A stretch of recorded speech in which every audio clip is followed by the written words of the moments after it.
মারা গেলেন ভারতের সাবেক প্রধানমন্ত্রী ও দেশটির প্রধান বিরোধী দল কংগ্রেসের প্রবীণ নেতা মনমোহন সিং।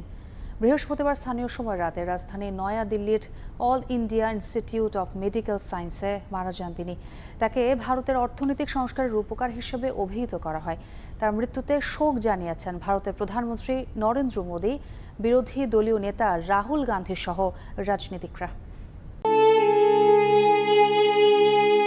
বৃহস্পতিবার রাতে নিজ বাড়িতে হঠাৎ অসুস্থ হয়ে পড়েন ভারতের সাবেক প্রধানমন্ত্রী মনমোহন সিং।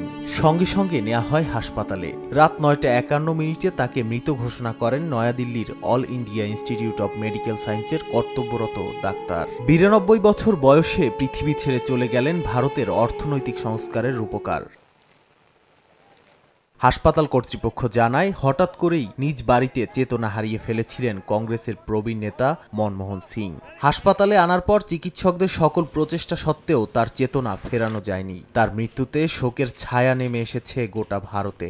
শোক জানিয়েছেন ভারতের প্রধানমন্ত্রী নরেন্দ্র মোদী, বিরোধী দলীয় নেতা রাহুল গান্ধী সহ রাজনীতিকরা। এর আগে ২০০৯ সালে দিল্লির AIIMS-এ মনমোহন সিংয়ের সফল করোনারি বাইপাস সার্জারি সম্পন্ন হয়। ২০২১ সালে মহামারীর সময় করোনা ভাইরাসে আক্রান্ত হয়ে কয়েকদিন হাসপাতালে ভর্তি ছিলেন তিনি। পরে শারীরিক অবস্থার উন্নতি হওয়ায় হাসপাতাল থেকে বাসায় ফেরেন প্রবীণ এই রাজনীতিক।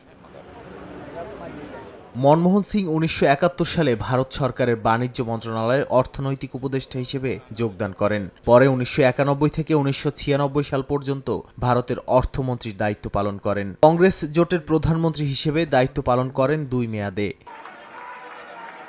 চলতি বছরের শুরুর দিক পর্যন্ত রাজ্যসভার সদস্য হিসেবে দায়িত্ব পালন করেছিলেন তিনি।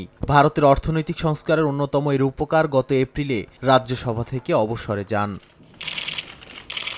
নাদিম মারজান, সময় সংবাদ।